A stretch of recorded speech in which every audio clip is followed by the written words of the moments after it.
T minus 30 seconds.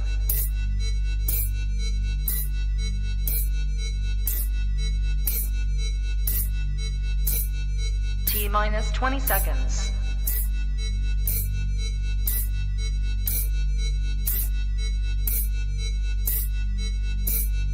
Ten, 9, 8, 7, 6, 5, 4, 3, 2, 1, 0.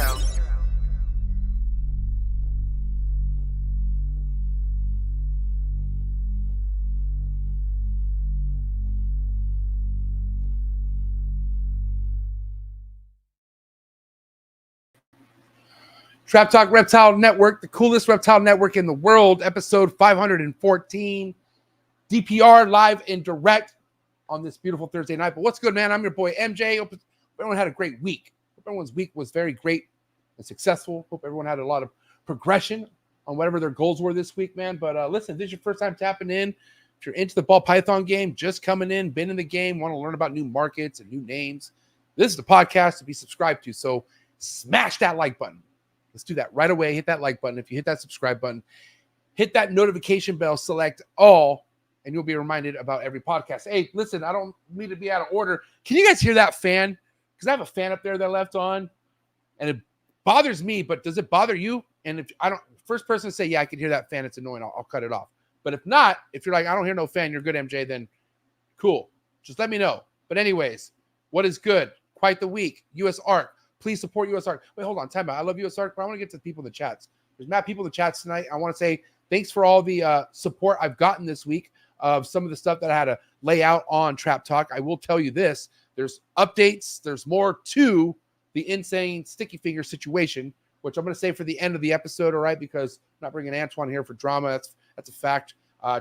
We got other business to discuss, me and Antoine. So anyway, so stick around if you want to hear an update on that later on tonight. But yeah. First and foremost, shout out to everyone in the chats. If you're in tonight's chats, if you have a question or a topic, or if you think this episode's worth any super chat, don't be shy. Drop a super chat, and I'll put that on the big screen for sure, 100%. Appreciate all the love and support. Now, getting back to what I wanted to say was support US ARC, #1 organization to help you keep your animal rights, and US ARC Florida. If you don't know what US ARC is, second link in the description below. Click on it. Read all about it. Become a US ARC member today. Help us get these numbers up. It's very crucial. Very important, and appreciate anyone out there who supports US ARC, even word of mouth. Really appreciate it. All right. Thank you, Vanessa, Phil Goss, the entire US ARC family, Jeremy. Appreciate all you guys.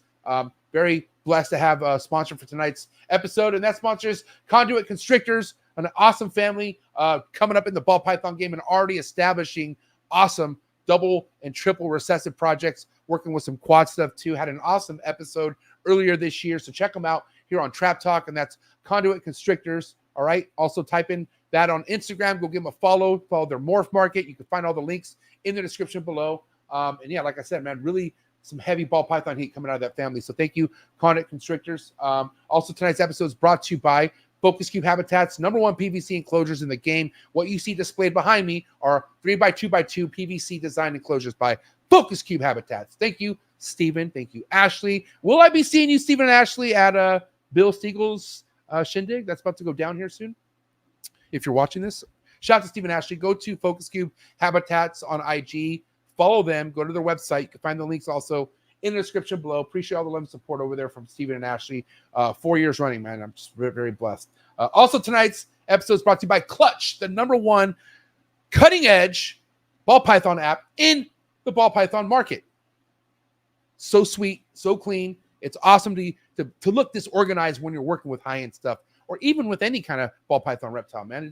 It tightens you up, and like I said, it builds a resume for you. A lot of awesome new things happening with Clutch, so make sure you give them a follow on Instagram, okay, and go to their website. Website to their link to their website's in the description below. And thank you so much, Justin Kabelka. Thank you, Summer, Sebastian, the entire Clutch team. Quite the crew over there at Clutch. So yeah, man, I'm telling you right now, that's the app to be associated yourself with and getting your stuff built with the right way. So thank you so much, Clutch. And last but not least, shout out to RGI, the #1 skin shed test company in the game, Rare Genetic Inc.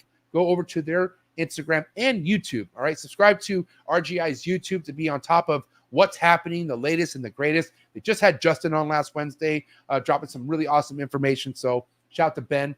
And shout out to Sean. Finally got to meet Sean at the last Pomona show, Reptile Super Show.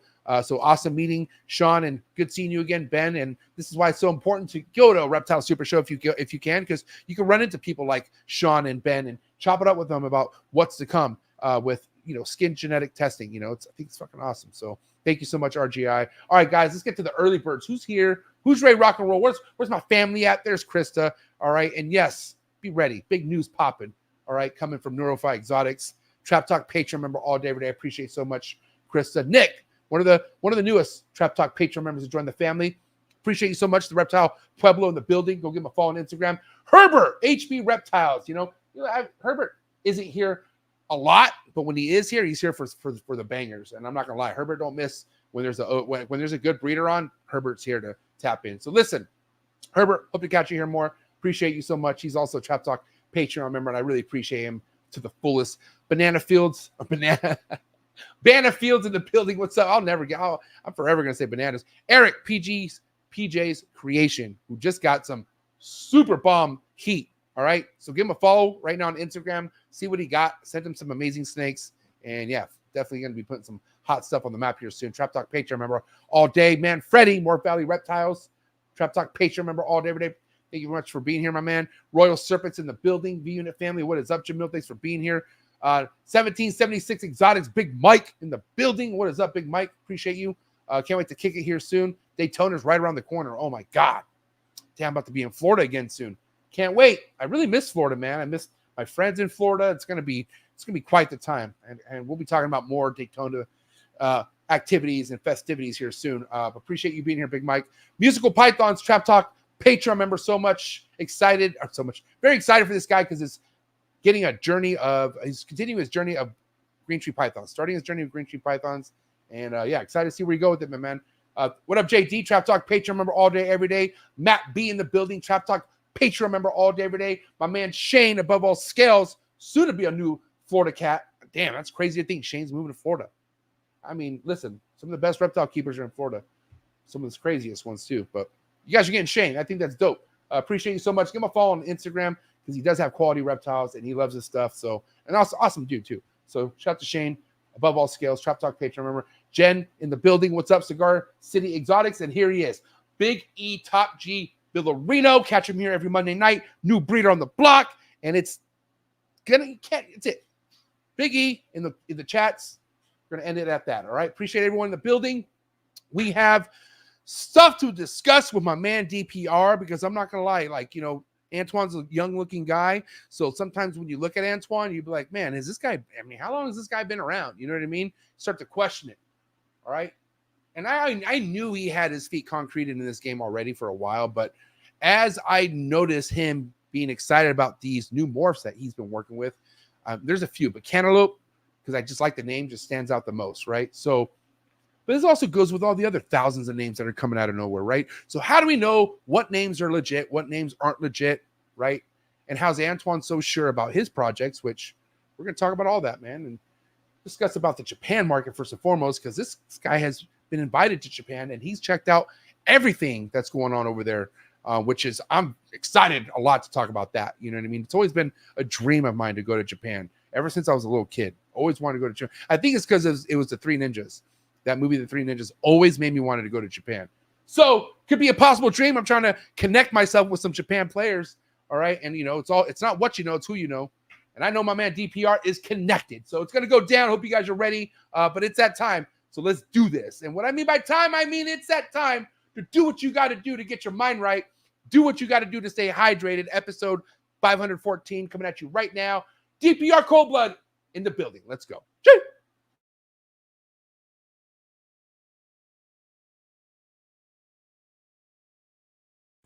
Good. You ready for do more in the future? Trap Talk podcasts? Yes. Man. Only Trap Talk. Exclusive. Yes. Exclusive. Oh. So stop calling us. Rub the spot, get the club to pop. When I come up with the crop, God love it or not. I'm hot from the hop to the rub the spot, get the club to pop. When I come up with the rub the spot, get the club to pop. When I come up with the rub the spot, get the club to pop. When I come up with the rub the spot, get the club to pop. When I come up with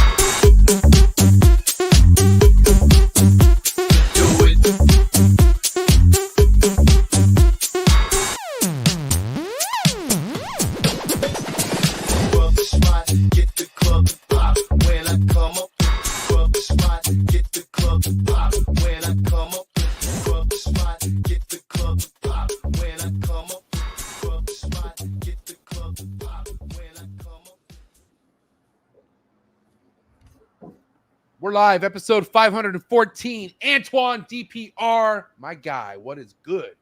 What's up, MJ?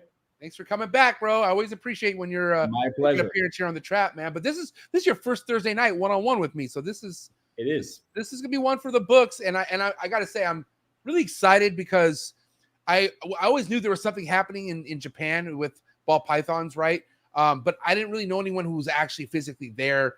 Yeah, doing like the marketing or doing the connecting and all that, right? And I noticed Justin was there and you were there. It was unplanned, actually. I didn't know. I bought the tickets, and maybe like a week later, I realized that Justin was going at the same time. So that was kind of a good turnout of events for sure. So obviously, you're in your part in the world, which is Canada, and Justin has in America. So did you guys have different people you were talking to, or different connections of who you're going to meet, or was it all the same people you guys were meeting? Yeah, so basically, I feel like there's mainly two guys in Japan that are kind of the leader of the ball python industry right now. There's Reptiles, Hiro, the owner who has his team, and there's a Satoshi from 06 Shockwave. He's not in Tokyo, he's in Osaka. Okay. Justin has a strong connection with Hiro, and I basically visited both facilities. So I went to Osaka before visiting Tokyo, and so I visited basically the two main guys in Japan. And from as long as you know, how long have there been Japan breeders like working out deals with people like yourself and other Americans? Like, has this been going on for a few years, or is it fairly new? There's been a market there for a long time. I feel like it hasn't been like what we have here. Like, you could go back maybe 30 years in the United States and Canada and whatnot and look at, like, Ralph Davis and Nerd and all the earlier guys that were basically the pioneers of our industry in North America. And I feel like when I was talking with them over there, they didn't really have that basically have those guys that were doing that pioneer work before. There's been some keepers for a long, long time, but I don't feel like they have been a very major influence breeders there than what they have right now, like the Reptiles and 06 Shockwave. They didn't have that before. Okay. Now, I mean, I could tell listen, I'm not saying there's not clean keepers in America or Canada, but dude, there's something different when it comes to the way they display things. Like, I look at it as like a Louis Vuitton for reptiles. Like, I was like, why is everything so immaculate? This is exactly it. And the pride that they have to show the animals, and not just the animals, but from who they're coming from. Like, they'll sell a snake at the table, and if it's not an animal that they produced, they'll say like, "Oh, this animal was produced by Canova," and the customers are actually super proud to buy those animals. It's really like, you don't just buy a purse, you buy a Louis Vuitton, a Gucci purse. Well, there you don't just buy a ball python, you buy a DPR production, and they're proud. Like, I signed autographs on the snake tub that they were selling at the show of animals that were mine, I produced, so it is a crazy, completely different game over there, but it's super interesting. And like you said, the cleanliness of their facilities, the display and the show is another level. So you've obviously visited some of their collections, right? I noticed you went to their house or wherever they keep their reptiles.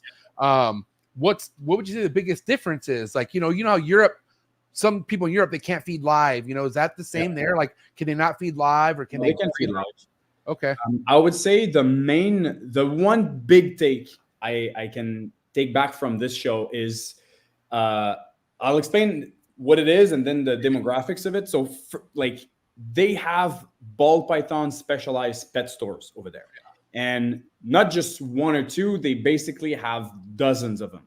And to me, this is a concept that's absolutely crazy to think about, because in Tokyo, they have more population in that city alone than what we have in the entirety of Canada.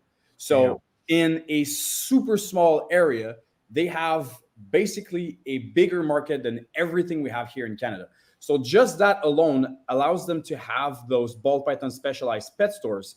And you walk in there and it's a candy store for passionate people like us. You just walk in there. There's literally, like, press a button, sliding doors, and it's racks after racks and crazy animals. And you have the knowledge right there because you have the breeder, the importer. You talk directly to them. And if you're new to the game and you want to just get going with a few pets, or you want to invest, you're right there with the breeder in person, and you're just a couple hours away to drive there.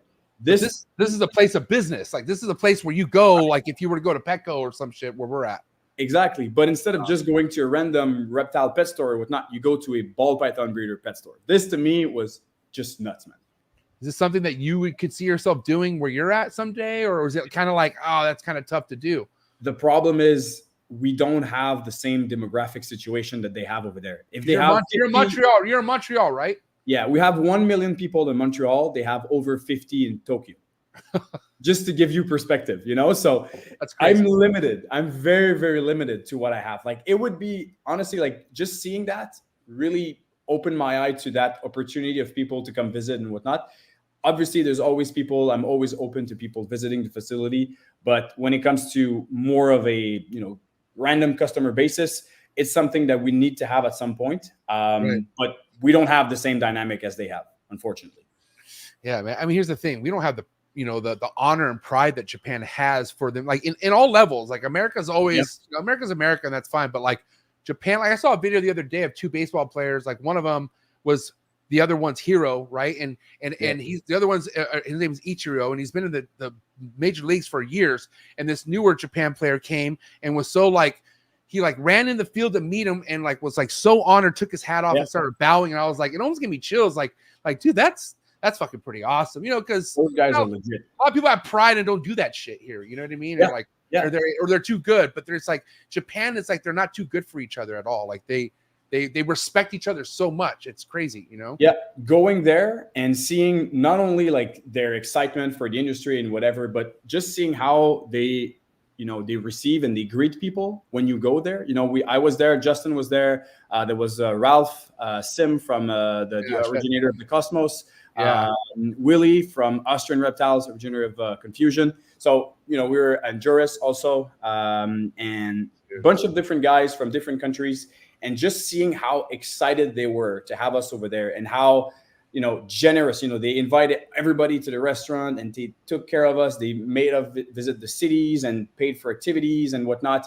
They were super welcoming. And just that alone, as much as I love going to shows in the United States or in Canada, I've never been welcomed that way.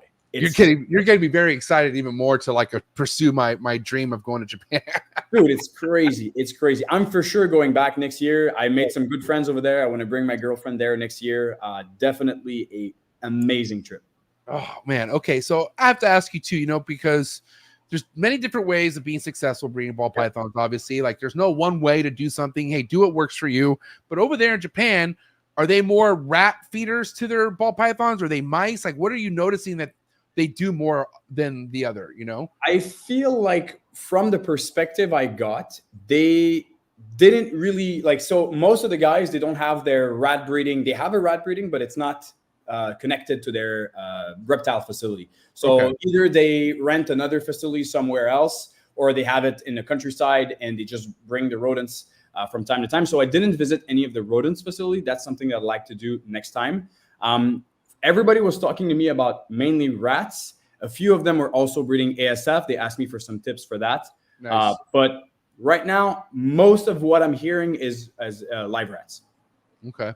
Now, obviously, there's levels to the ball python game, as far as who has what, as far as cutting edge stuff goes, which we're going to get to the morph talk here in a minute. But over there in Japan, like how far are they? Like, are they like, you have Mexico market, you have different markets, right? And, Mexico maybe aren't as advanced as Canada is, obviously, right? And I'm wondering, where's Japan at as far as their projects? Like, were you over there and saw anything that hasn't been made in your country or my country yet? Like, what did you notice? I think there's been probably like 5 or 6 years of serious investment on their end. Okay. So they've been buying some of the best animals that have been produced in North America and Europe for like the last 5-6 years. So obviously there were some animals over there that were produced that I've never seen before, and I was completely blown away. Wow. But also a lot of animals are the cutting edge stuff that we produce here, and a lot of things are being shipped over there, and they buy those very high-end animals. I think that maybe for the next 2-3 years, they're still going to be building their collections. But I think in like 5-6 years, Japan's going to be making different things than what we are here. And because they're basically at a more of an investment mindset right now. So they're bringing stuff from Europe, from Canada, from United States, from South Korea, because South Korea is also a big market. And they are basically gathering everything that's good in our community, worldwide community, and bringing it. So I feel like in a couple of years, maybe in 5 years, I have to fly back over there and just do videos after videos after videos of stuff, because it's going to be insane, man. I mean, you got to think about it like this. If they respect each other as much as they do, how much do you think they respect and love the animal? You know what I mean? Because if you look at Americans who don't really like people in general as a whole, but look how they love animals brings everything together for us. Over there, they already fuck with each other. They like each other. I can imagine how much they love the animal. You know what I mean? Yeah, man. Yeah, you walk in their facilities, you open the tubs, and I don't know if it's because like they cleaned it right before I was coming in, but seriously, dude, I could have eaten a soup out of the floor. Like, it was so clean. It was ridiculous. And the bins, like it's like pee-pee pads, like the puppy pads at the bottom of the bins, and taped on the sides, and everything's super clean, and literally a dream facility. Like, I went back to my facility and spent like 3 days just cleaning and cleaning and cleaning just to get to their standards. And it was really fueling for me to come back and see what they've been doing with their animals. That's exactly what I would do. I would at least see what I could do to change. Like 100%, like, man. you know, like, I mean, because obviously, like, I think I'm clean for the most person who has as many reptiles as I do. But man, you look at Japan, you're like, wow, you could be a lot cleaner. You could be way more neater and cleaner. So, yeah. But that's so interesting to think about, man, just because, yeah, we're talking a couple years, but think about let's think about 10, 15 years. You know what I mean? Like, holy shit. Like, because if they just keep collecting, you know, and they're not selling anything back, really, they just keep collecting and collecting and collecting. Yep. It's just a matter of time where they blow everything else out of the water. And we're like, whoa, holy shit. It's kind of like Korea's been doing that with the gecko market, like, or you know, they've been doing something where they come to America at certain points, they gather as much as they can, then they're quiet for a few years, and then they're doing better stuff than that's happening here in America. 100%. Well, Korea is same for ball python. It's not as much of a big market as Japan for South Korea, but there's some big players in South Korea, man. Like, really big players. The pairings that they're doing in the collection are crazy, my guy. It's insane. Wow. Now, as far as clientele goes, are there a couple or even a few people that you sell snakes to in Japan? Or is it just, you know, like, what's your clientele like? There's a couple people. I feel like right now I'm focusing on some different customers. I don't want to thin myself out. I don't produce that many animals. You know, I'm not a Justin or a Billy or whatever. I'm maybe shooting for like 50 to 60 clutches this year. Still a very decent number, but I'm not going to be able to ship, you know, 300, 400 snakes to Japan. So I don't need to bring 5 or 6 different customers. I just need maybe 2 or 3 that are very happy with what I have, and I can provide them great quality, great prices, and just fly again there and see my own animals in person and you know, do business with them. So what are you noticing a lot of the stuff that we're going to be talking about tonight as far as cantaloupe, gorilla, a lot of the new genes going over there right now? Definitely a lot of interest for the gorilla project, a lot of interest over there. Same for some of the other projects that we have. I feel like they do watch some of the YouTube videos I post, but not all of them. They do speak English, but I don't feel like it's a very, very fluent English where they're gonna, you know, devour everything I post and see all the stuff. And they do have quite a big market, so they don't necessarily take a closer eye, like the closest eye to what we do here in North America. So they focus on their things, but sending pictures of the projects that we have, and definitely there's some interest for that. All right, so projects, man. You know, one of the things I'm looking forward to speaking to you about is like how do we, especially someone like myself, like I work with so much other stuff, but I the bread and butter for me is ball python. So there are certain things I need to pay attention to, right? Just like anyone else who is trying to come up in the ball python game should be doing. They should be paying attention. But my patience kind of wears out when I keep hearing names, bro, coming out of left field. Especially if it's like a name where, man, where did that name come from? And then other people are like, no, that's been around for a while. And you kind of throw your hands up in the air. And they're like, how do you know what to pay attention to and how not, you know, and whatnot? And for you, someone who's been in the game since 2012, right? Is that 2012, right? Yep. How are you confident and how do you approach a new morph that you feel like you have that for sure isn't out there? How many years do you wait until you feel confident about it? Can we talk about how your approach is to something that you want to label as a new morph that hasn't been out there? Yeah. So for us, all the new morphs that we've been working with are all subtle ones. It's nothing like a GHI, a Cosmos, or a brand new Tornado or whatever. So the approach and the perspective is way more complex and complicated because it's not drastic. We need to understand the gene prior to market it, to sell it, to price it, to do whatever else. We need to understand the reaction with other incomplete dominance, with other recessive. So it's years and years and years of breeding and trials. It's not just like we came up one morning and we had a weird looking females that gave us weird looking babies, and we're like, you know what, might as well, let's call her something and boost the value out of those babies and make something out of it. Right. Most of all the projects that we have, actually, I think everything but one of the 5 projects that we have that are fairly new from what we understand have all been in our collections for over 20 years.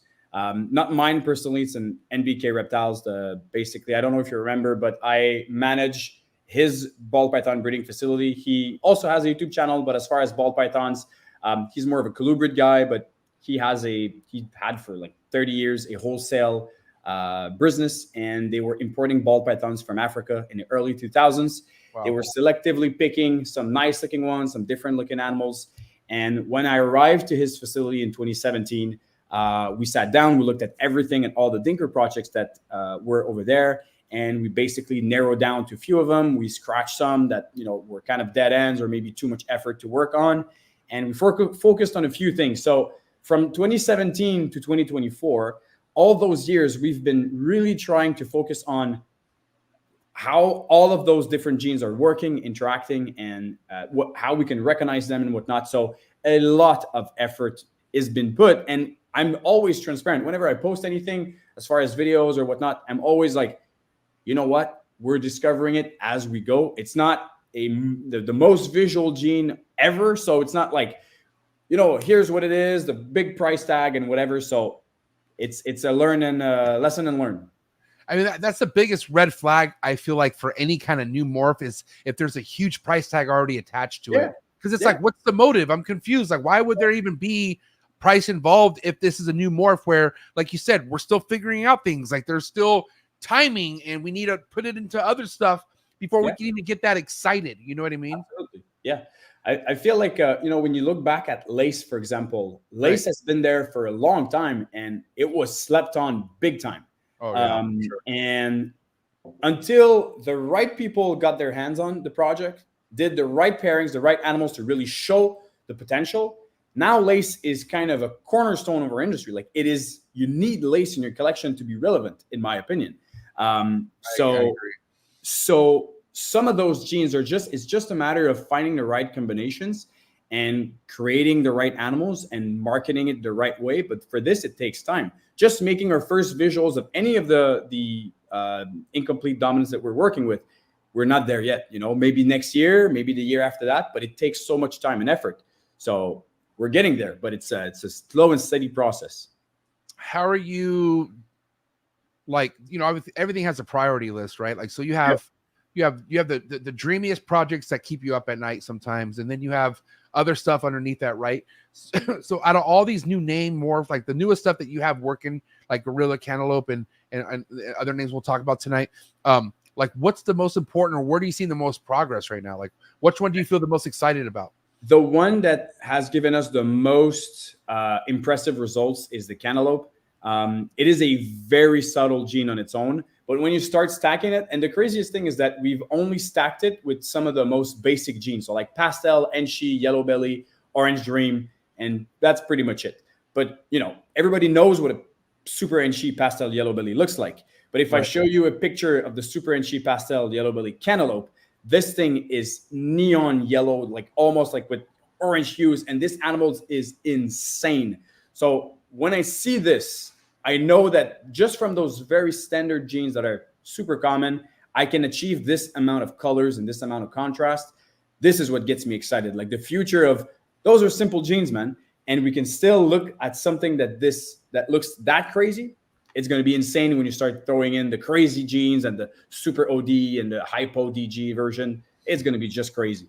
So this is you holding one of your adult cantaloupes, correct? That is the top one, trying to Escape is a OD Enchi cantaloupe. Yeah. And really, cantaloupe comes from the side, like the markings on the side, like from what I mean, those look like cantaloupes, maybe. I don't know. Exactly. So basically, there's two things that we noticed from the cantaloupe. Basically, the side pattern is extremely washed out, extremely clean, like you took an eraser and remove all the dirty scales. Right. And also from all the flaming, like you see on that one over there, on the top one, there's no yellow belly involved in that animal, and you still see the flames are like shark teeth, like super pronounced flames. And when when you pair cantaloupe with yellow belly, those flames are getting blown out. They're absolutely crazy. So I'm super thrilled for a clown version. Imagine, clown's all about the teardrops and the flamings. So what is that going to do to it? We're going to have to figure it out at some point. Yeah, this has OD Enchi in it, right? From OD Enchi and fire, yeah. Damn. Okay. And it already looks like a super OD. Yeah, that definitely looks like a high OD for sure. Exactly. Yeah. So what's the direction it's at right now? Like, where's Cam? Because obviously this is 10 months ago. A lot can happen in 10 months. What do you don't have to tell us too much, but what's the status right now of Cantaloupe going into the end of this year here? Yeah. So this year we're taking kind of a step back on most of the project except the gorilla, and the main reason why is because all of the stuff that we've been producing, they're all growing up. So we're not doing any newer pairings, and I don't want to repeat to do the same things. I really want to introduce new things to the mix. So we're doing a few pairings from, all of our projects. Obviously, you want to push things, but I'm not going heavily this year. It's all going to happen next year with all the males that we're raising up and the females that we're raising up. And just giving you a little bit of an input. The cantaloupe project, we invested in the zebra project as well, just to go for the cantaloupe. We have a vision of that zigzag pattern of the zebra on the dorsal with those crazy colors and contrast of the cantaloupe. I think is going to pair amazing. I haven't, listen, I feel bad because the inside I've been kind of like mean to zebra. Like I just haven't been. Yeah. But then I saw one recently and I forgot what was in it. Oh, damn, I can't remember. But I was like, okay, that's what I'm talking about. Like that's a fucking zebra to me. Like it was something where it was slapping you in the face. You know what I mean? Yeah. And so I was like, dude, I had a good feeling about it right after I saw it. And it sucks. I want to give the person props, but man, shout out to zebra. I feel like zebra comes down to the quality of zebra that you have and what you're going to put into it. Right. And we all know if you have a gene with potential, it doesn't take much to find out what gene that is. Like you find out pretty quick, like, okay, you know what I mean? And I'm going to get right to it, man. The one that I've always been excited about, since having you talk about it first time on the show was gorilla. And I kind of want to get a little bit dive deeper into gorilla because I didn't get to do that with you last time. We talked about a lot, but I want to talk about gorilla. And I know that, I mean, is this something that came from the other guy that you were helping out? Like, is this okay? And this is just a regular gorilla in your hand right here. This is one of our breeder females gorilla. Yep. Oh my God, that's so nice looking. Okay, and obviously in this video you have it in clown, right? No, actually, we have made some gorilla head clowns, but we haven't made any. I thought that was clown. Okay, that's not clown. Never mind. So this is a super gorilla right here. Potentially super gorilla. We have the first clutches from that little male are incubating right now. We have it to a stranger female, actually, one of the originals, one from Roland. So that should be pretty exciting. So right now, as far as gorilla, you mentioned clown, right? Clown being one of the recessives it's going into, right? Yeah. This year we have it to pied, hypo, desert ghost, and potentially ultramel as well. So nothing that has came out yet, or you've already seen some gorilla visuals yet? Like, everything that we have as far as pairings is all making heads. So basically, gorilla has been. I actually like this one right there that you're showing up on the screen. On the far left, it's just a GHI. In the middle is GHI gorilla, and then the far right is GHI gorilla fire, and that is really what you see from the gorilla. Like just widened pattern, very dark. I really like it. Yeah, that's freaking neat, man.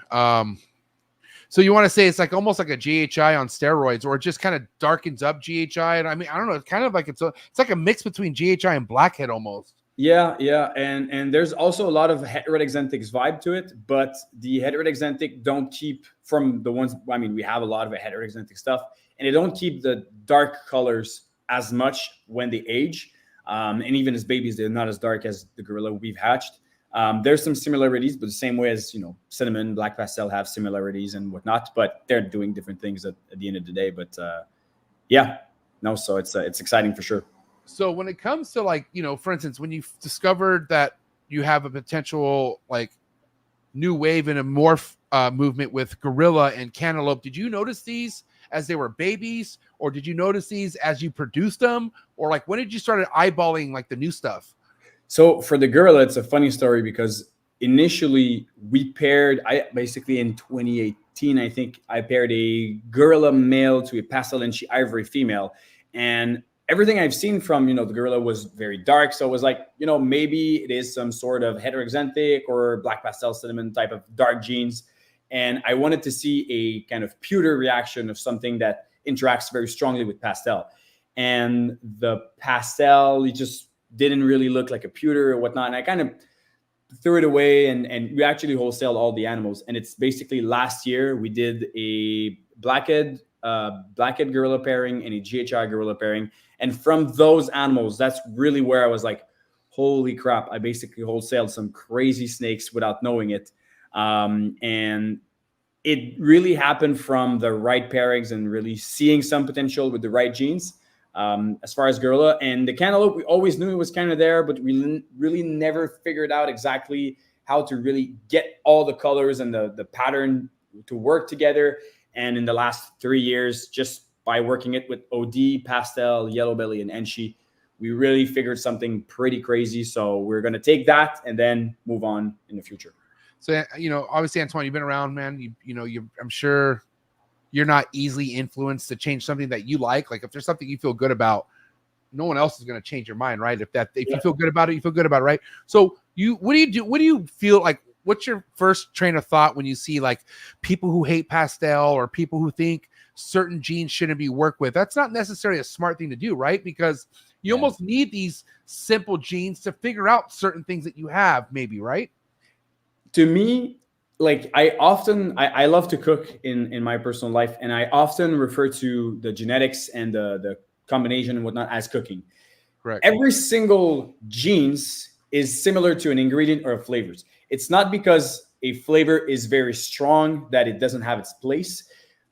Pinstripe, banana, bamboo, champagne, monsoon, whatever very overpowering genes can be tweaked, and take with time and effort, you can make crazy things with every single gene. So someone that says pastel is not interesting, you should get rid of all the pastel. I'm sorry, but pastel desert ghost is phenomenal. Pastel zebra is a must. There's pastel puzzle is crazy in my. There's so many different directions and ways that you can take with every single gene. Someone going and, champagne is irrelevant. Nobody cares about champagne. You know what, man? Honestly, it's just because you haven't seen the right combos and haven't put the effort to it. I am convinced that every single gene has its place if you work it the right way and avoid some different things to work with sometimes. Well, I think a lot of the people who are very gung-ho about certain genes you shouldn't work with are like, first and foremost, pretty wet behind the ears still. Like they're probably really new or just not seasoned enough to know that, at the end of the day, as you progress, like some of this stuff does really matter. And you never know what morph will make a comeback first and foremost, right? But I think it all lands to if you feel good about it. If it's something you like, then why give a fuck what anyone else thinks about it? Other people will like it anyways. Yeah, and the worst thing you do is have the price in your head. A lot of people look at certain genetics at the price that they are and wonder, well, if I can make this, I can make that. And it's kind of like, well, dude, do you even like what you're about to make, or you like the price that could just change in a heartbeat? That's what people don't understand. Like this price that looks so awesome could be so different in a few days. You know what I mean? Yeah, 100%. And it's also like, I feel like there's a lot of like people don't see much further than the animals that they have right now. That's talking with a lot of people over time. It's like, one thing that I really, really enjoyed in this industry is seeing myself in 10 years. What do I want to produce from the babies that I'm making this year? So 2-3 generations ahead. And just saying that, oh, this animal doesn't look so good. Yeah, but do you see the potential? Do you see this other combo that those two genes are interacting together, and this one, what it could do to it? Yeah, no, I don't see it. Yeah, man, you have to do your research. Like this thing that we're trying to accomplish is find art, and you need to have the vision to create it. And it takes time. Justin's not there, is not where he is now without any vision. He has that vision. He sees how those genes work and interact together. And that's what it's all about. There's one, I mean, maybe a couple, but I don't want to get into the other one. But there's for sure one project of Morph out there that I think there's no coming back. And I'm not even talking about Desert, but I want give me your honest feedback on what I'm about to say. And I'm sorry if I upset anybody out there. Okay. But one project I think has no chance whatsoever in this game is Sunset. I'm just kidding. Not Sunset. That was a joke. That was a joke. No, but Scaleless. I completely agree.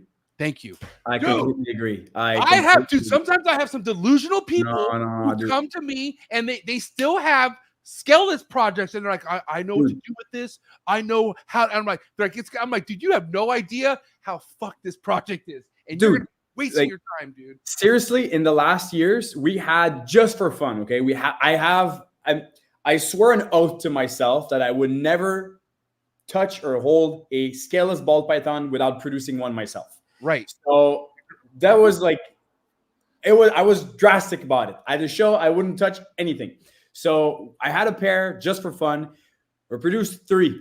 What a shit show, man. Fuck. Terrible. One of them sheds fine. It's actually okay, but it's in shed every 2 weeks, but it sheds fine. The other one is stuck in shed all the freaking time, and I'm rubbing it with emu oil and whatever, and it's not fucking working, and it's a pain in the ass. I hate this project. It's not about the pattern. It's just you're putting a disabled animal in your racks. I agree with you completely.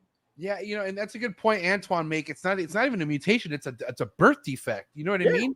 And that's why I'm like, what the fuck? Like, it's kind of like, oh, I'm trying to shoot for making eyeless snakes or like making a snake with one eye or something, or just one jaw snake or some shit. And it's like, dude, what's? And also, mind you, there was enough people who had this fucking project, and if it could have had any kind of legs to go somewhere, they would have kept it. But why do you think nobody else has it? Like, it's other than somebody who just came in the last couple of years. You know what I mean? I mean, it's realistically speaking, it's cool. When you look at the whole, mostly in the colubrid game, the corn snake, the scaleless corn snake are phenomenal. They're phenomenal, and they thrive amazing. They do. My partner who owns all the Dinker projects, he's mainly in the colubrids, and he probably is one of the top in the world of scaleless corn snakes. Nice. And honestly, like, they thrive, they do amazing, no problem whatsoever. If it was the same for ball pythons, I wouldn't see any problem with it, but it's not the case. You have an animal that has problems to shed constantly, and the condition of life is not phenomenal. Like, I love the spider gene personally. I think it looks amazing. Apparently, the industry doesn't want to do anything with it, so we're all shifting our collections away from it. Right. But if we're shifting away from spider, that realistically speaking is better than scaleless in terms of condition of life, why are we even still talking about scaleless, in my opinion? Yeah, I agree. And honestly, that spider was the other kind of one, but only because how bad and shitty the name is. Like the actual like historical project experience with spider isn't good, but also it's kind of something where you never know. Like, it could still be in something where it could change everything. So like, I'm not, that's why I wasn't too confident saying spider could go away forever, because I don't, like I said, there's certain morphs, not birth defects, certain morphs that always has potential, even albino. You know what I mean? Like, it's, you just never know. And it's, if you like it, you like it, but you shouldn't like birth defects.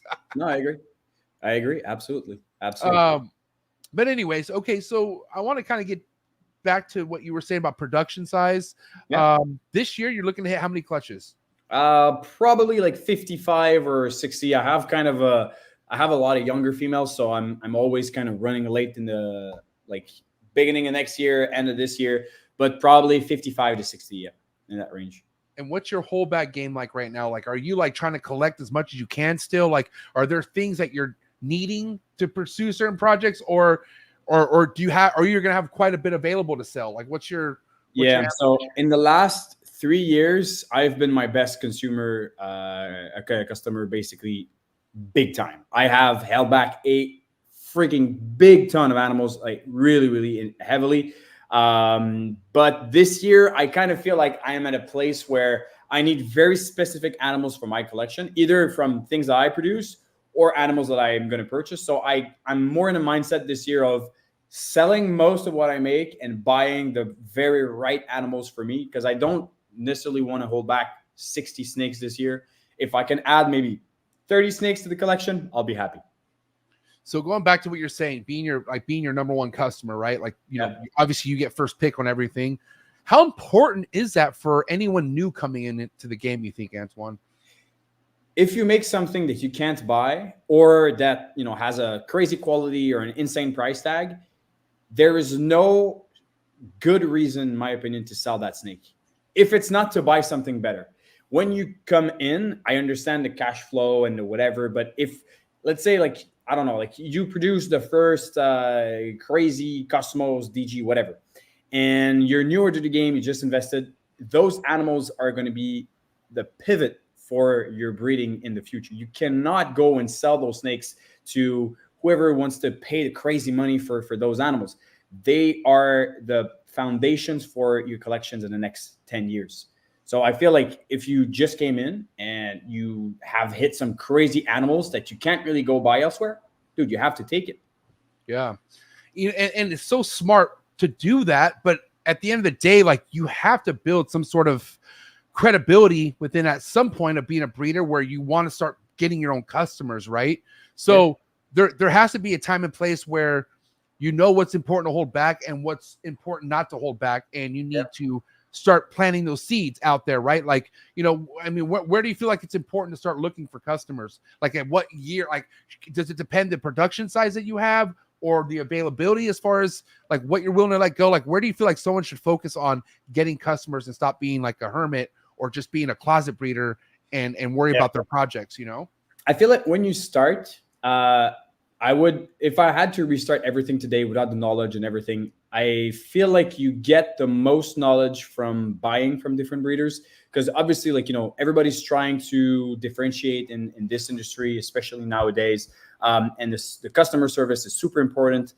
So if you buy a $5,000 snake, a $2,000 snake from someone, and you have plenty of questions, if it's a good, reliable breeder, they're going to answer your questions. So as far as starting up, I would really focus on that, you know, buying and whatnot, and not as much on creating that customer base right away. Obviously, you're just starting up, like it's your first few clutches. You're not producing the second or third generations animal where you're going to really set yourself apart. But obviously, it's great to do it. If you can produce an animal, sell it, and buy something better with the money, and you reinvest a little bit, this is the best scenario. But, you know, if you cannot do it and you have to keep it, right, rather just buy something else from someone else and just get more knowledge, create those contacts from buying or just hanging out with some people, and not being as focused as creating a business of selling and creating that customer base. Just get your contacts ready, and once you're really going to produce some crazy animals that have your own vision and you have your own touch to it, you're already going to have those contacts. Since we're on the topic of customers and customer base, like, how much has your customer base been built in America over the last few years? Do you feel majority of your snakes are being sold here in America, or still a lot in Canada? Majority, like, where do you feel a lot of your stuff's really helped you out at? I kind of have, I've set myself in the past mostly to hit the American market. I'm not entirely sure exactly why. I do, like, not the reason why, but how it actually happened. But I would say I sell probably 70% of my animals to United States, which is kind of a lot of animals compared to some of the other Canadian breeders that are realistically about like the size of collection that I have. I know some guys close to here in Montreal, they do about 30 to 40 clutches, and they maybe sell 1 or 2 snakes a year in the United States, and they pass everything here in Canada. I feel probably partially from the YouTube channel and the fact that, you know, I address myself more to a investment buyer, whatever, listener. So I kind of position myself to sell more to the United States than Canada, but I'm always trying to, you know, support the Canadian market as much as I can and go to shows and whatnot. But yeah, mostly United States. So being in Montreal, you're quite up north. Like, you're pretty up there in Canada, right? From last time I checked. Cold as shit. Yeah. I'll never forget, because, man, what a time, man. I can't wait to go back. You know, shout out to Will Moros. and Billy and everyone up there, because when I went up there, I just had a really good time. And I don't know, Canadians, you're some of the nicest people, I feel like, and I just, Will's very hospitable, like he takes care of his people who goes up there, and so is Billy. And so I just definitely can't wait to go back. But then, Khalil, shout out to Khalil, and I miss this guy, 514 Reptiles.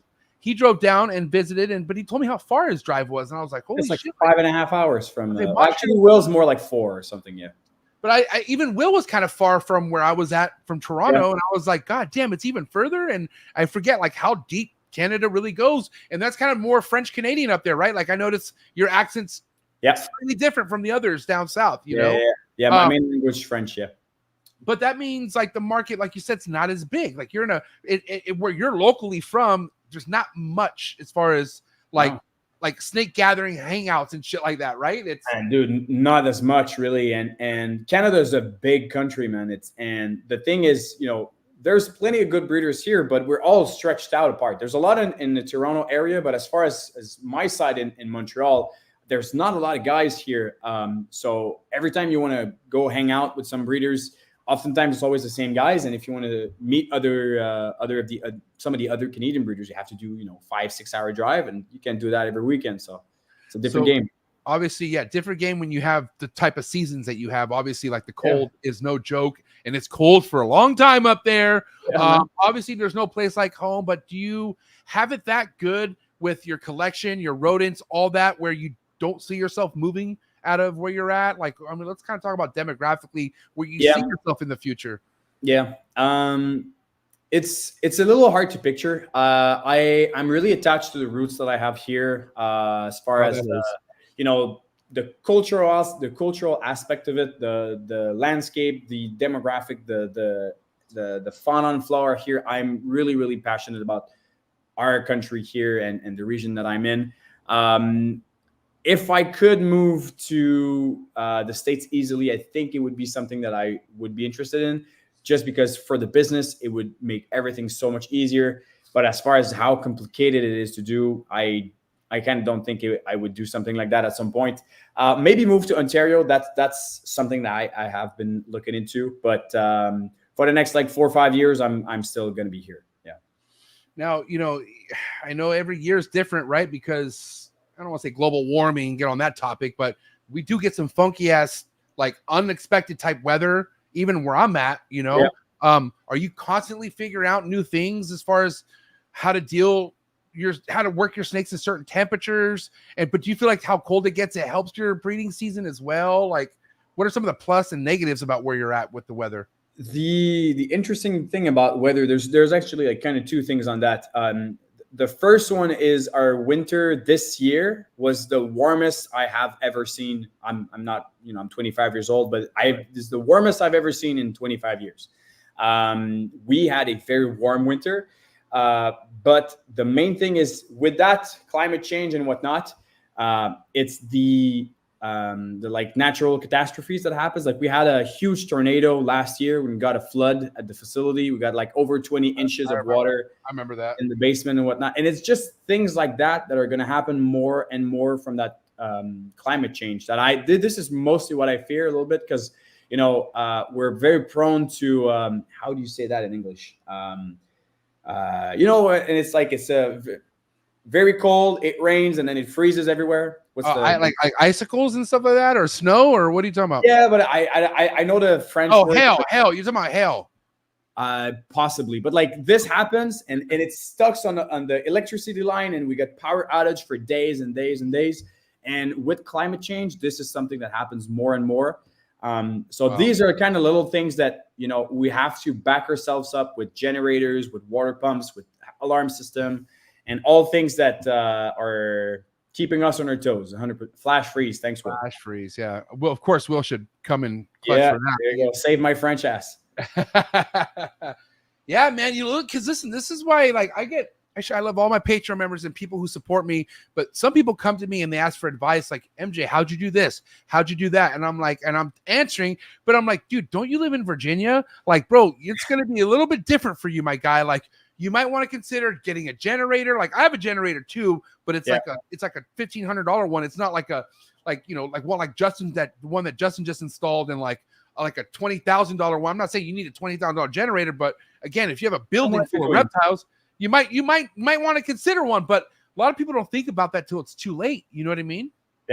Yeah, big time. No, and it's like we always want to see. It's funny how people sometimes like, oh, I'm good until it isn't. You know, oh, we're in Texas or whatever. It's not going to get cold, and then there's a snowstorm happening, and you're like, holy fuck, I haven't seen this coming.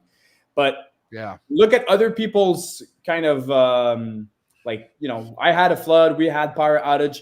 Take me as an example and go buy yourself a generator, go buy yourself like water pumps and whatnot.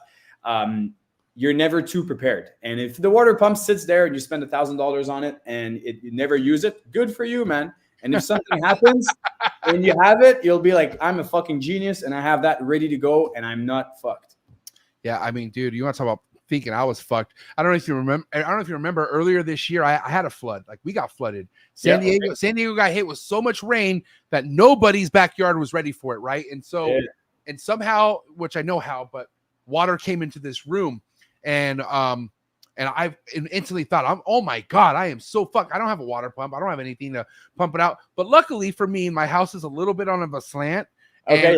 And I have a garage. I have a garage door where, you know, I opened up that garage and luckily everything just flew down, and that saved the shit out of me. But if I was on something flat or something where I had no garage or wall to open, I would have spent a whole day fucking cleaning up all that water, man. It would have been bad, dude. It would have been bad. And it's when it happens, like, you know, that day it happens and you need a water pump, you go to the store and guess what's sold out? They're all gone. Yeah. You know, it's exactly always the same. So take a few steps ahead and go get yourself those little extra things. Yeah, man. So, you know, I don't know. Let's see. Obviously, there's quite a bit of growth that's still continuing in the ball python game. How much new people do you feel like you're speaking to on a regular compared to like COVID and like how that time was? Do you feel like it's still popular? Like, do you feel like you're still like, you know, not necessarily mentoring, but advising stuff for a lot of new people coming into the game still? Just as much as before, honestly. Okay. Just as much as before. And I'm off to a better year than last year and the year before. And it's easy to say that, oh, the market is this and that. But realistically speaking, when you look at how many people are taking advantage of our lower prices and the scared market, there's some people that are going to come in for a fraction of the price that, you know, what I invested and some other guys invested, and they're going to be very well placed in the very near future. You know, there's just, for example, today I sold a snake 14,000 cash and to a newer guy. And, you know, I'm not saying that to brag or whatever. That's really not the point. But that's a reality. That's just reality. That's you're not. This is what really happens. You know what I mean? Exactly. And I went to his place today, helped him set up some racks. He bought some new racks. He bought some new animals. He's ordering from new guys in the States and whatever. So, you know, those newer people are out there, and it's just being put the content. If you're out there still putting content and whatever, man, you're setting yourself up to be one of the mentors for many, many new people coming in, because ball pythons are freaking amazing. I don't see why tomorrow nobody would be interested in it. There's no point of it. Right. I mean, also, it would be a lie if you were to say that, first and foremost, because it continues to show the growth. Look at the shows, you know what I mean? And then not only that, look at the different parts of this world, what they're doing. Why would Japan even give a fuck if there was no future in ball pythons? Yeah, exactly. And things like, you know, internationally speaking, absolutely. And just imagine, China's closed right now, but if in 10 years China open, crazy scenario, China open, we can sell to China. How much more ball pythons would everybody has to produce to supply that market? Pastels are back. Pastels would go crazy in China. It would 100%. So, you know, it's a crazy idea, but it just goes to show that if you introduce newer markets, newer people, and you still educate and create great content, we don't have a shortage of people to come in this industry. 100%. Well, there's definitely people in your country that want to recruit you to their part of the country for sure. I would be more than happy, Mike, to go to Ontario. 100%, man. But let's kind of talk about some of the talent that you're noticing in Canada. Like, you know, because, you know, no offense, but Americans get a lot of love. You know, it's always fucking American breed, American this, you know, but, you know, and not that people like Will don't get enough love or Billy, but like, what are some Canadians you feel like that are up on the up and up? You know, maybe some of people that you work close with, or maybe just been noticing, like, what are some of the Canadians you can show some love to out there? Some of the good guys in Ontario, honestly, guys and girls, actually. There's Johnny's Python. He's been his parents are insane this year, man. I'm super stoked to see everything that he will produce this season. Really, really awesome collection. Awesome guy as well. Nicole from Canadian Regis. Crazy pairings as well. She's been investing a lot, and really, really some fantastic stuff from her. Jaffe, one of my awesome buddies, and he's slowly getting me into CHONDROS as well. Good. But this is for another episode at some point. Right. There's obviously Mark Mendick, but that's not someone I have to introduce. Some really good guys here in Quebec as well. Unfortunately, Khalil, one of my really good buddy, is leaving the game. He's going to keep a few animals, but that was really one guy that I was really close to. I was going to hang out to his place from time to time, and I'm going to miss this guy for sure.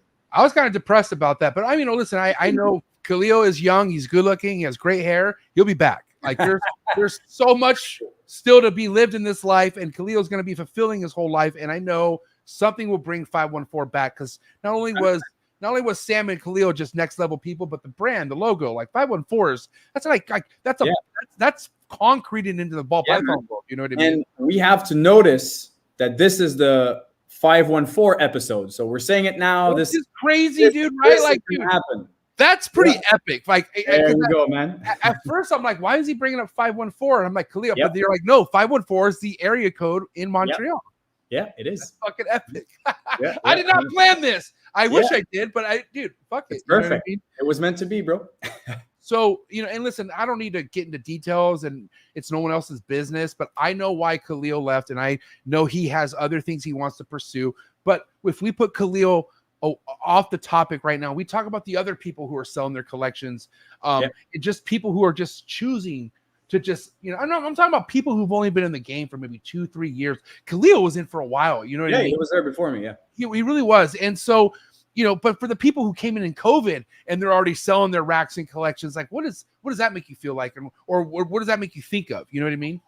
You know, it's an interesting thing, because this industry kind of mixed two things together. There's the money aspect, the industry aspect, the gambling thing, and you could buy an animal 10K and make 4 times the profit in 2 years and whatnot. And then there's the passion. And snakes are very intriguing and very interesting.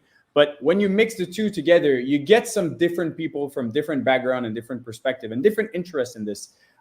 So I feel like we're kind of thinning out, not talking about obviously like Khalil or whatnot, there's different situations. But there's some guys that haven't been there for a long time.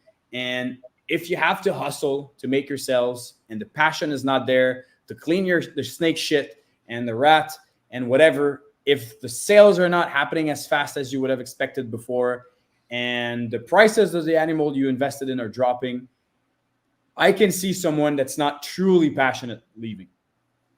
Right. That's the reality of it. If you don't want to hustle into this industry on the good and the bad times, I can understand why some people would leave if they came in with a different mindset than the passionate people. Yeah, you know, and passion will always outlast anything else. Like if your heart's really in it, man, like it doesn't matter what is happening out there in the world. If you love it, you won't let it go. And I know I have some older homies who have been doing this for years, and they have plans on like wanting to go retire, and that makes a lot of sense. But man, for me, 38 years old, going on 39, been in the game for 6 years. Like, I don't see myself. This is like the air I breathe. Like, I don't. Yeah, man. And even when I'm gray haired, fucking or bald, I don't think I'm going bald. I got good hair too. But I'm just saying, like, even at that point, I don't ever see myself not having a reptile or some sort of animal. Like, I'm animal to the day I die. And that's no offense to anyone out there. I'm just saying, me personally, to the day I die, I'll have a fucking animal. You know what I mean? Yeah, big time, man. It's like they said, it's a lifestyle. It is truly a lifestyle. It really is, you know, and I got to think like how for somebody who's an animal lover like us, like how beautiful of a world is this place, bro? Like we Yeah, get to do what we love, and not only that, sell to somebody where it helps them grow and helps them want to love what we're doing as well. Like it's a crazy, like good, not a vicious cycle, but a good circle. You know what I mean? Like it's and not just that, you could travel anywhere across the world and meet fellow people that share that same passion truly. And you know, I got to go to Japan last April, and I got to share some amazing time with people that share the same freak passion that I have. And I could go to Europe, I could go to Philippines. I went to Panama 3 years ago, and I got hosted by a guy that was like, oh man, I watch a YouTube channel, come meet my staff. He works as a veterinarian in Panama City, and he took us over. He showed me his animals, his collection was not, he was thrilled to have me over. And these are just like the little connections that it adds up to everything. Not only do we keep snakes, we do what we love for a living, but we get to see people that share the same passion all around the world. And this is pretty insane, man. And the biggest thing, man, travel. Like, dude, you get to go meet people you would never, ever have met if it wasn't for the absolutely different cultures, different perspective. How crazy of a great life are we living, bro? It's nuts. An opportunity, man. Like the opportunity to like meet that one person that, I mean, whatever that could work out in your way, in your guys' way, it could change your lives forever. Every time. Oh yeah. You know? So I don't know why anyone would want to mess that up. Like imagine coming up in the game and you steal from someone who's like helping you out. Isn't that crazy, bro? Like to think about. Dude, I have been going this over and over with some of the friends that I have very close to me and whatever that are in this industry. And fuck, man, I can't wrap my head around it. Like this animal is freaking for sale. Just freaking buy it, dude. Like anyways, but yeah, listen, and like I said, I don't want to get into details with your episode on it, because I don't have you here, but it's just kind of like it's something you would never have to think about, right? Like you're like, who the fuck would want to steal when we're all doing well? Like it's such a beautiful place to be, you know? Yeah. It's just shocking to me, man. But you never know, man. People are fucking weird, bro. At the end of the day, you just never know out there, you know? That's why the animals are the best. That's why animals, but you know, at the end of the day, like the animals aren't what they are without people, you know? 100%. It's kind of the yin and the yang, right? Like we love the animals, but the animals only be the animals with the right people, right? But just like anything else, bro, there's bad apples everywhere. So you just gotta pluck those out and fucking keep it moving. And I know we will. That's, you know, they we have fall off the trees on their own anyways. So right, you know what I mean? It's just some differently than the others, obviously. Yeah. But you know, listen, I want to also talk to you about where do you feel like the potential growth is going to be between countries that you see, right? Because we talked about Japan, we talked about Mexico, there's Italy as well, there's Korea, and we talked about how China's not open yet, right? But where do you feel like in your heart, like, dude, this is going to be the country, like, I feel like that's going to take stuff to the next level? I didn't mention UK either. Shout out to all the UK breeders in Europe, right? So where do you see a lot of the most potential happening, brewing, about to blow up at around this country, other than America and Canada, which are the two biggest ones, you know? Yep. I would say it's hard to pinpoint exactly because it often comes to, you know, which breeder lives where, you know? I feel right now some of the big sleeper market as far as the crazy stuff that they're going to produce, in my opinion, is Japan and South Korea. Those two countries are going to blow us away in no time. As far as, you know, the animals being produced and the potential of what they can make, it's going to be pretty interesting very soon. Wow. And, you know, shoot, I know we kind of touched on the new morph talk, but I feel like I don't feel like we didn't mention all of them, obviously, right? Because we said cantaloupe, we said gorilla. Yeah. Oh, dude, I know one I want to talk to you about, and I don't know what the current status is. And I only liked it because of Khalil, but Sentinel. What's going on with Sentinel? Sentinel, well, actually, basically, Sentinel is the same thing as paint. It's just two different lines. Oh, that's what it was. Okay, yeah. I need to write that one down. So paint / okay. And has that been tested proof yet? Like, is that yeah. I have made from Sentinels to paint pairings and proven them being the same. I mean, there's different qualities of it. I have some animals that I bought from different breeders. I have some very nice quality Sentinel, very nice quality paint, different things. As far as the name, I feel like majority of the industry is going for paint. So I'm kind of doing this year, I'm posting all my animals as paint, and in the description, Sentinel line paint. So it is a Sentinel line. I'm putting it out there for everybody to see. But as far as the market goes, everybody's more looking for paint. So that's what it is. But I picked up a lot of animals from actually almost the majority of Khalil. Sentinel project is now in my collection. So I'm kind of keeping his 514 legacy in my collection with those projects. I don't know if I'm upset with that. I think that's because here's the thing. Like I talk about this all the time on the show, how there's so many fucking different names for the same gene. Like we all know this is the same gene. Why is there 4 other names, right? But it would be smart to just name the gene that it is and underneath have the line of that gene. Yeah. The thing is, one of the best example in my opinion is acid, confusion, and static. Right. There's basically it's the same thing. And why would we say that, oh, okay, confusion is the name of the gene and then acid is a line? Breeders that did the work to bring the acid and the confusion at the same time, bring them to the market and market their way into our industry. How is it fair to the guy that worked the confusion and the guy that worked the acid to say, oh, this is the name and now we have to go with it? And I think it's harder that way than just let people kind of figure, like Lester and butter. It's the same thing. Which one prevails? Which is which? Honestly, I see both of the genes in everybody's collection the same way. How do you pick it out?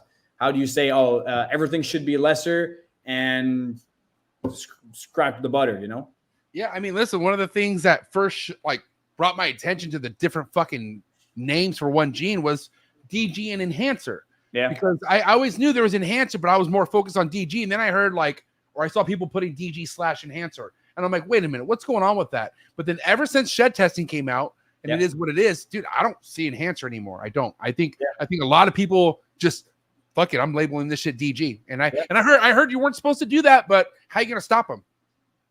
Yeah, the thing is with Enhancer and Desert Ghost, and I've been over this many times, but Enhancer and Desert Ghost is the same gene, just different lineage. Are they looking different? Some do, some don't. It is just about line breeding. If you get a crazy looking Desert Ghost and you breed that, that's what it is. And if you breed a crazy looking Enhancer and you breed that and you concentrate that quality, that's what it is. But at the end of the day, it is the same gene, just different lines. Works differently, and as far as how they visually look, but same gene. I wish I could drag fucking Will into this because he has something he really wants to say. Yeah, Will is always very, not salty, but he has a strong opinion on this subject. I like it. We've had good conversations about it. And what they always love about Will, he'll tell you how he feels. I mean, Will does not hold back. You know 100%. what I mean? Yeah, and I don't know, because one of the things that, I feel like is important that we talk about is what somebody should do if they have a certain genetic they invested in, and because of a shed testing, it just devalues the project, right? But how does somebody go from there? Do they just dump that project, or do they stand tall on it? When you have something that was once an investment and still is in a sense, but market-wise, it just goes the other way, and now you're upside down, then what do you do, Antoine? Well, I feel like, it's like stock market at some point where you buy into a stock and it's very high, and you don't buy insurance back to back up your stock market. It is what it is.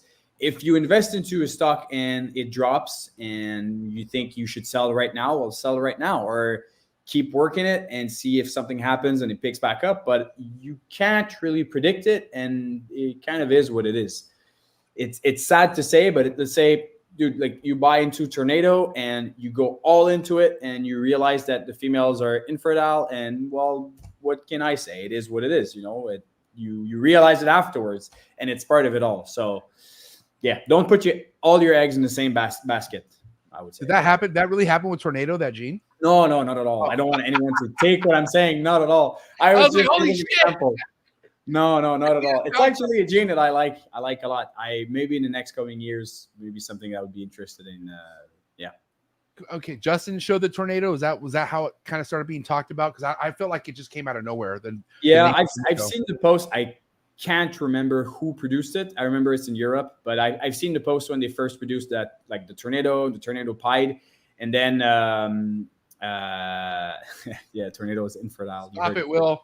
I'm gonna get blamed for shit. Don't do that. Yeah, last time I was on another podcast and I said something about some potential allelic combinations, and I've seen that on Patreon of Justin, and then everybody was like, "Holy shit!" And anyways, I don't want to drag myself into any other things in podcast now. So,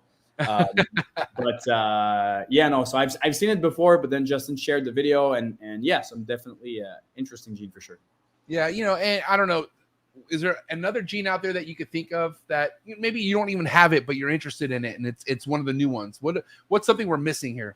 I like Cosmos a lot. Now we're really seeing it. We're really seeing it, and dude, I'm really stoked because I got to spend a lot of time with Ralph in Japan, and we really became good buddies. But I'm biased because I want to buy and support him, buy from his animals. But dude, they look great. They look really, really good. And it's really something I want to bring into my collection and work into Sentinel and Puzzle and whatnot. So, yeah, I really like it. Dude, Ralph, shout out to that guy. He seems super like he could care less about putting his face out there. Like he's super laid back, right? Yeah, he is. He's a really funny guy too. I could kind of sense that just because he's been kind of putting himself in the stories a little bit more. And I'm like, oh, okay. And you can tell he's a funny guy. Like he fucks around. You know what I mean? But that Gene Cosmo, man, I want to say one of my OG Patreon members, Josh, was one of the first guys to put me on Cosmo. And I used to have, I don't know if you remember the species or heard of the species Timor python. Have you ever seen a Timor python? Yeah. And so when I saw those classic pictures of Cosmos that he had on like Google and shit, I was like, dude, those look like a fucking Timor python. Yeah. And it was just the neatest thing. I got to tell you, this was like 4 years ago. And I was just like, where's this gene at? And it wasn't even in the country yet. Then I heard Brittany Gobble had it and been been talking to her about that and whatnot. But man, Cosmos, that's to this day one of my favorite ones that I'm still waiting to get my hands on or figure out how to get it or whatever, man. But Cosmos banging. And that's a recessive or incomplete. I can't remember. It's incomplete dominant. Okay, got it. Yeah, because they're super Cosmos. Super form is even more crazy, more granite looking and really, really cool.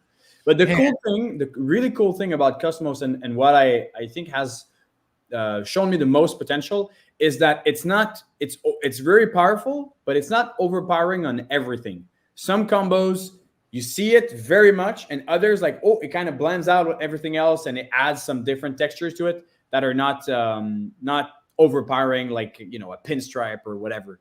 So, yeah, pretty cool. What do you think of Puzzle? I freaking love Puzzle, man. Honestly, my collection since I started was 80-20 as far as 80% of my pairings had clown into it, 20% wouldn't. And now I'm kind of going more 50-50. And in the 50%, I'm including Puzzle more and more and more. And are you talking like where Puzzle is going to be one of your leading foundation as far as successful projects? In my collection, personally, yes. But I think that I don't know if Puzzle can, on the long term, be as reactive as Clown, because Clown is on another level. But I do think that Puzzle has all the potential to create some phenomenal animals, really phenomenal. So it's funny you say that because over here in the States, you got a lot of people who believe that Puzzle is going to be the new Clown and Puzzle is going to be able to cover more ground than Clown ever has. And I'm like, wow, I don't know. That's a bold statement because Clown is not going anywhere, first and foremost. Yeah. Like it's a very important genetic to a lot of projects to this day. Kraken, so many different genetic projects, right? But what do you have to say to that? Like, I mean, you kind of said it, but I mean, that's kind of a bold statement, right? Yeah, Clown is kind of so interactive with every single gene you throw at it. It's not like Pied that, the Cypress Pied, the spot nose Pied, the lesser Pied. Doesn't look like much, but Clown just reacts so strongly with every single gene you throw at it. And the crazy part is it reacts differently to 95% of them. And I feel like Puzzle doesn't really get me that vibe that it reacts that differently to everything, but it has some strong reactions when you layer different genes. So I think that the potential is there. If I had to say, like, what's the greatest, let's say we discover Clown and Puzzle right now, I would put my money into Clown. But as far as market and whatever and the potential left, I think Puzzle has all the place. Especially when freaking clown is the price as a normal right now. Like you could get clowns for fucking almost free at this point. Yeah. And for anyone coming in, that's a fucking glorious time. Like just start off with a clown recessive. Yeah. Like at a point in time, you could buy something heavy just to go to the next level with that one clown. If you think about it. Yeah. Just No, like it's crazy. It's really crazy. And the crazy thing is, you know, we all say, like, I hear this all the time, like, oh, clowns overproduced and like we've made too many combos. But realistically speaking, how many like Pompeys or Kraken are out there? That's what I'm saying. There's not a lot of them. A lot of this talk is coming from either the cheap seats or straight rookies, like people who are talking out of their fucking ass. Yeah, because what Justin has produced 25 different special Cypress Ability clown combos. This project is dead. Dude, I could have a full rack of those animals and be super thrilled.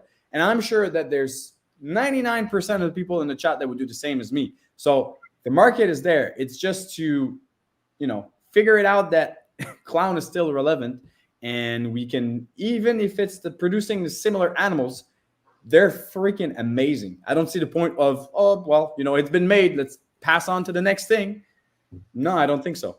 I just think if there's anyone dogging like a gene out there to the point where they're serious and they're saying like, this is going to be a fucking waste or a trash, you got to look at that person. Like find out who is this person talking and see what their resume is all about. Like see if they're actually someone relevant first and foremost, because there isn't it true or false? Like, yeah, I get it. Let's respect everyone, but there's just certain people you shouldn't be listening to out there, right? Like you got to be careful with, and this is mainly for the new people who come in, because guess what? Everyone has a podcast now. So you really never know who the fuck this person is that's speaking. But I advise you, look up their Instagram, look up their history in the ball python game and see what they've done. That's it. That's all I'm saying. Yeah. I mean, picking your mentors it's an art. Really. It is an art. It is. Finding the right person to guide you and to tell you this is a dumb move or this is brilliant. It's an art. It's difficult.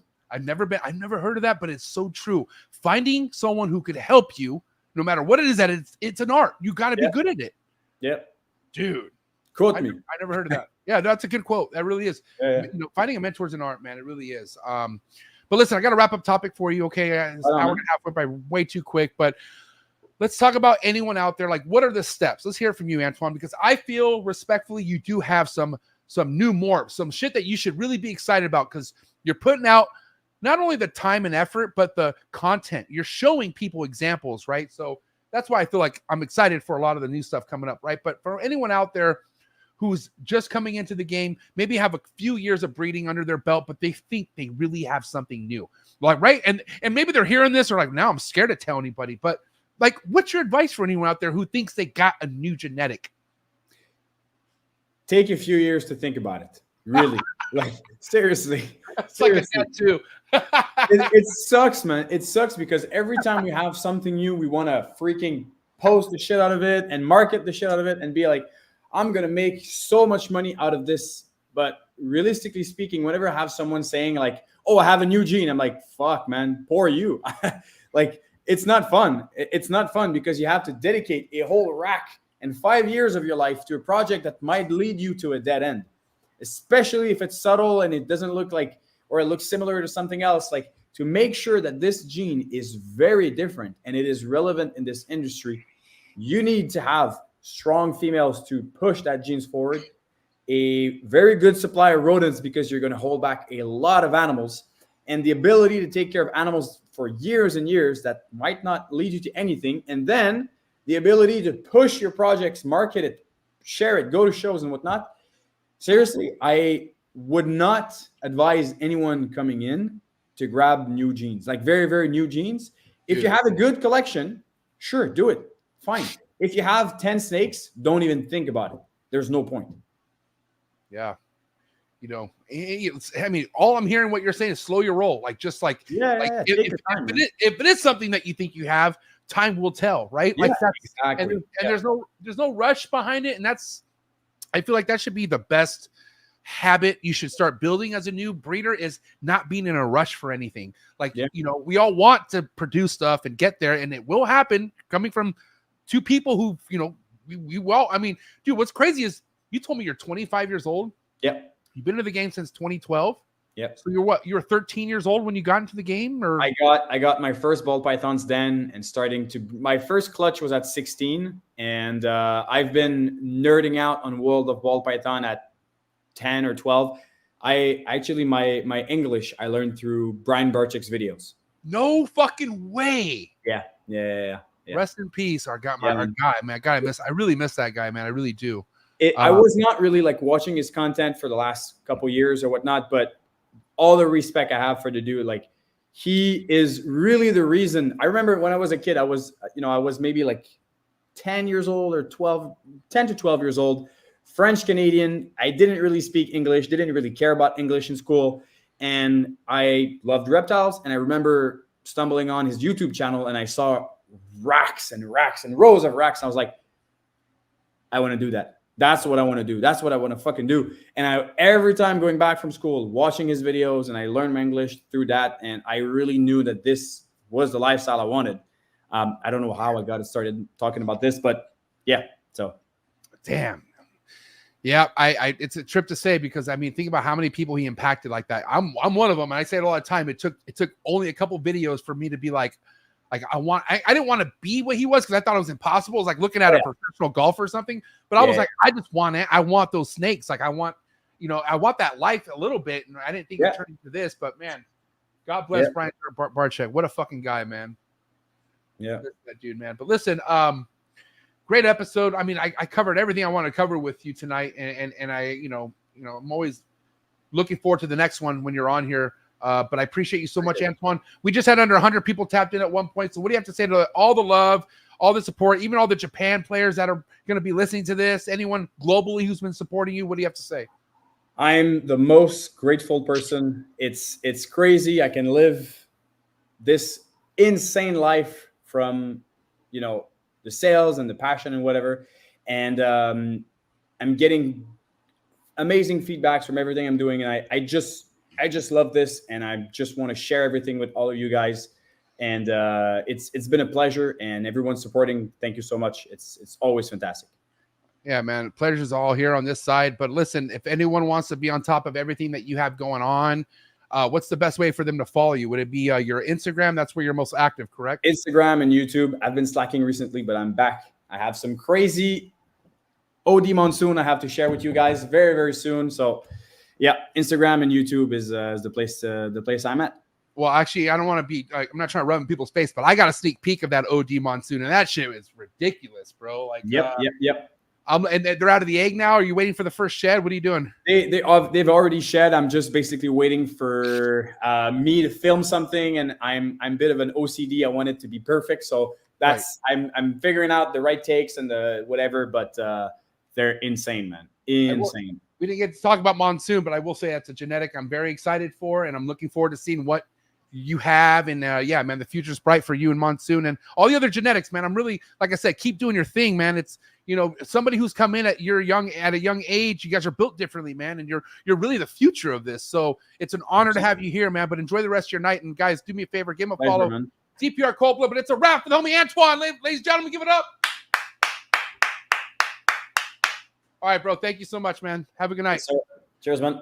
Cheers, man. Hope everyone had a good time listening to Antoine and what he had to say. I got to say, covered all the topics I wanted to cover, and heat for sure. So, but yeah, man, I appreciate everyone tapping in. And again, please go give him a follow. Antoine from DPR COLDBLOOD, one of Canada's finest for sure. All right. And he's really going to be tapping you in with what's happening in the Japan markets and other stuff. One of the front leading guys in this game. You got to admit it, man. And only 25 years old, which is a trip, right? But all right, guys, listen, I do want to say shout out all the love and support. My boy Dave Levine, who's actually in the building right now. What's up, Dave Levine? And I do want to say that as much as we covered what we had to cover in regards to insane sticky fingers, it's unfortunate, but there's so many other people that have been coming forward about them getting screwed by this guy, insane sticky fingers, right? And if you don't know what I'm talking about, just go back to the episode I did on Tuesday. There's no number because it was just more of a breeder awareness type thing, right? But go back to that episode, check it out, and you'll get into more understanding, right? But it's definitely not cool to hear a lot of people coming forward, describing their situation that they had with Insane Sticky Fingers. And I don't know if you guys follow this guy, man, but this guy's really cool. His name finally found out it was who I thought it was. His name is Sean Tran. All right, so shout out to Sean Tran. Actually, I've been following Sean for a while now, man. And, you know, I've seen him grow his collection. I've seen him really stack some amazing projects in the ball python game. And I know that he's dumped some money into the game. And, you know, that's the thing. The ball python game equals money. Like, if you really want to be relevant, if you really want to make some sort of a stamp in the ball python game, it's going to take some deep pockets, right? So having deep pockets don't mean you should be getting fucking taken advantage of, right? Or, you know, getting basically like scammed.